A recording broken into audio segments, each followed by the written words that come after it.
rivers are our lifeblood. That's true anywhere, but in eastern Washington, Columbia and the Yakima rivers are important to us. Stargrass in the Yakima River, in the lower 30 to 50 miles of the Yakima River, this clogs water intakes. It jeopardizes navigation in the flow of the river. It deoxygenates the river and raises the temperature. This is not good for fish species. So it's an impediment to both the natural function of the river as well as our recreational component and our water use component. Water quality, water quantity, all these sorts of things. Stargrass is impacting all of them. The health of the lower Yakima River is very important to the overall basin because salmon go through that area twice. The biggest impact is when the river is hot and low in the summer and we've got adult sockeye, adult summer chinook coming back through. It can literally stop them from migrating up the river. The conditions are so poor.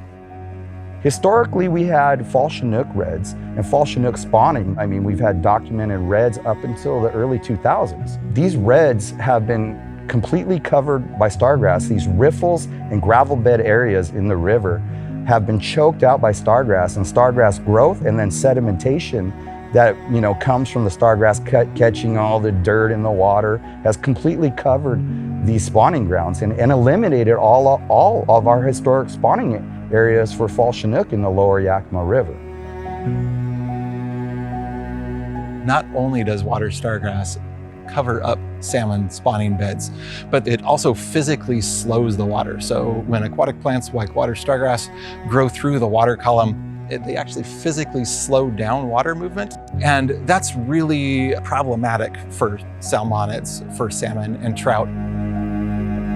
So we see a decline in the salmon populations, we see a decline in the habitat, we see the increase in the stargrass and the predator population.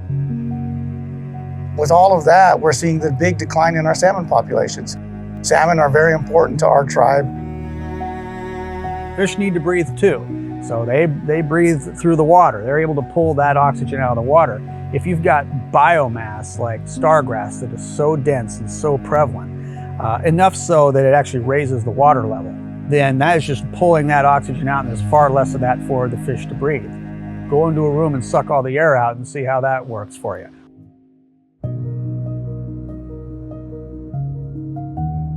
The concern is that as water stargrass continues to expand and be more dominant within the lower river, it's converting our free-flowing river into a stagnant swamp.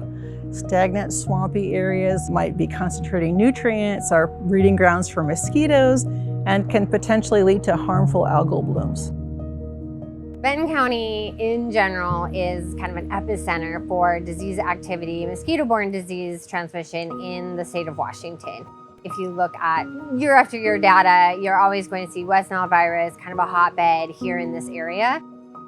The Yakima River here is vital for irrigation. Right over your shoulder here, you have some of the finest grapes in the world across the river.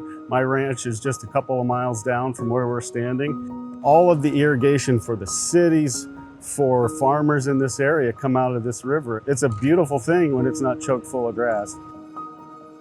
Because when it starts breaking off, it starts plugging up all of our drum screens and our pump station screens. And we have to go out typically at least once a night for the couple of weeks that the break off is happening to keep everything clean and be able to keep it running. It will empty our canal if we aren't able to keep it clean. And I see it as growing progressively worse every year. I can see also that this entire area is going to be backfilled with sediment. And it's going to be very difficult for us to get water without going out another 100 or 200 feet, which we don't need either.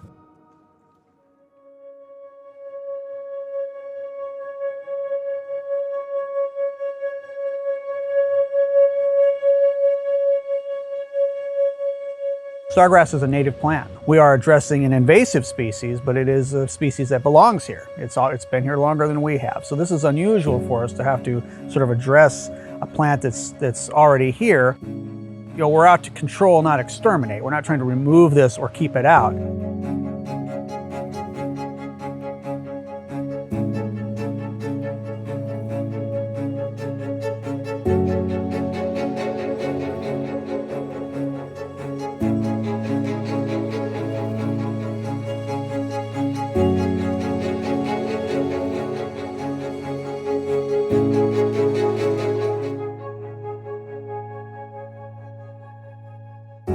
It's kind of an all hands on deck moment to where we really do need to control this for a whole lot of reasons. This isn't one and done. We've got to build a program. We've got to be looking at how we use science to make sure we're picking the best solutions, not just the ones that make a splash but maybe don't solve the problem in the long term. And then we've got to be building a program that has broad support, because it's going to be ultimately the community that figures out what that river looks like in 20 years.